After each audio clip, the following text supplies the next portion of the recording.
Hello friends, good morning. নিয়ে চলে এসেছি ছোট্ট একটি ভিডিও। দেখো, সকালবেলায় ঘুম থেকে উঠে পড়েছি আর এখন বাজে হচ্ছে 6টা। তো চলো, সকালের কাজ তো সারতে হবে, তো সবার আগে যাব হচ্ছে নিচে। তো দেখো, তার আগে দেখিয়ে দিই, সকালের ওয়েদারটা ছিল এরকম মেঘলা মেঘলা ওয়েদার। বেশ ভালো লাগছিলো, যদিও এখন সবে 6টা বেজেছিল, তো তবুও ওয়েদারটা ছিল একদম নিস্তব্ধ আর এরকম মেঘলা মেঘলা। তো নিচের কাজ তো কমপ্লিট হয়ে গেছে। নিচের কাজ কমপ্লিট করে আজকে চলে এসেছি ওপরে কাজ সারবো। আর হচ্ছে নীলের বাতি। তো আজকে পুজো করব তাড়াতাড়ি, ওই জন্য একটু তাড়াতাড়িও আছে। তোমাদের সঙ্গে শেয়ার করব, দেখতে থাকো, আমাদের সঙ্গে থাকো। তো চলো আগে উপরের ঘরটা পরিষ্কার করে নিই। তো ফাইনালি উপরের ঘর সমস্ত দিকটা পরিষ্কার করে নিয়েছি, দেখতেই পাচ্ছ চকচকে হয়ে গেছে একদম। আর বিছানাটাও বেশ অর্গানাইজ করা হয়ে গেছে। তো বিছানায় ওলট পালট থাকলে বড্ড বেশি বিচ্ছিরি দেখতে লাগে। তো দেখো, সব দিকটাই পরিষ্কার করে নিয়েছি। নিচেও আমার যেরকম বড় ঘর দালান, আর উপরটাও সেরকমই, খুব যে ছোটো তাও কিন্তু নয়। তো সমস্ত কাজ কমপ্লিট। তো চলো এবার স্নান করে নিই। তো স্নান করে নিয়েছি, স্নান সেরে একটা শাড়ি পরে নিয়েছি, যেমনটা তোমাদের বলেছিলাম যে আজকে ছিল নীলের বাতি। তো সেই জন্য পুজো করতে হবে, বাবা মহাদেবের পুজো। তো শাড়ি পরে একদম রেডি হয়ে নিয়েছি। তো চলো সমস্ত পুজোর জোগাড়টা করে নেওয়া যাক। তো এই যে দেখো, এখানে পুজোর জোগাড়টাও হয়ে গেছে, সমস্ত কিছু নিয়ে গুছিয়ে একেবারে বসেছি।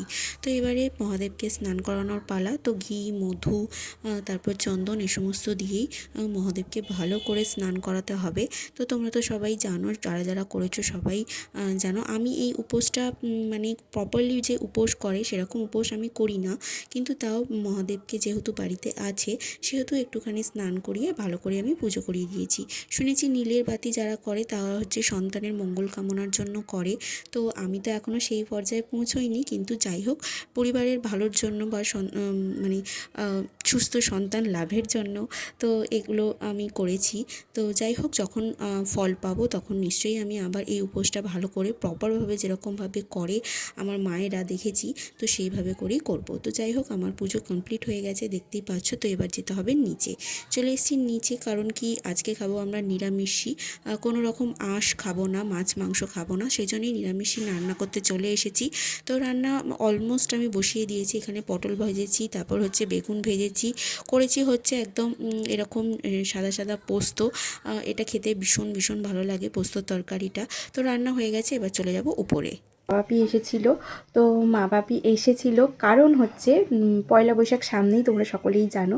তো সেগুলোরই নতুন জামা কাপড় আর সব খাবার দাবার সব দিয়ে গেছে মা।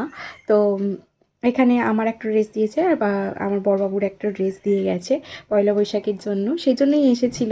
তো চলো তোমাদেরকেও দেখাই যে কীরকম ড্রেস আমাকে আমার মা দিয়েছে আর বড়বাবুকে দিয়েছে। তো চলো তোমাদের সঙ্গে শেয়ার করি। তো বড়বাবুকে দিয়েছে এই শার্টটা। ও এই কালারের শার্টগুলো পরতে ভীষণ ভালোবাসে, লাইট একদম। তো ওই কারণেই এই শার্টটা দিয়েছে। আর আমাকে দিয়েছে এই কুর্তিটা, মানে 2 পিস, এটা 2 পিসের সেটটা। আমার ভীষণ ভীষণ পছন্দ হয়েছে এটা। আছে, আমি একটু বড় সড়োই মাকে নিতে বলেছিলাম, কারণ কি দিনে দিনে তো মোটা হয়ে যাচ্ছি। তো সেই কারণে একটু বড় নিতে বলেছিলাম। তো আমি এখন পরে দেখি যে কীরকম কী হয়েছে না হয়েছে। তো আবার পরে দেখা হচ্ছে। তো আজকের ভিডিওটা এই পর্যন্ত। ভিডিওটা ভালো লাগলে লাইক, শেয়ার, সাবস্ক্রাইব, আর ফেসবুক থেকে দেখে থাকলে প্লিজ ফলো করে দিও।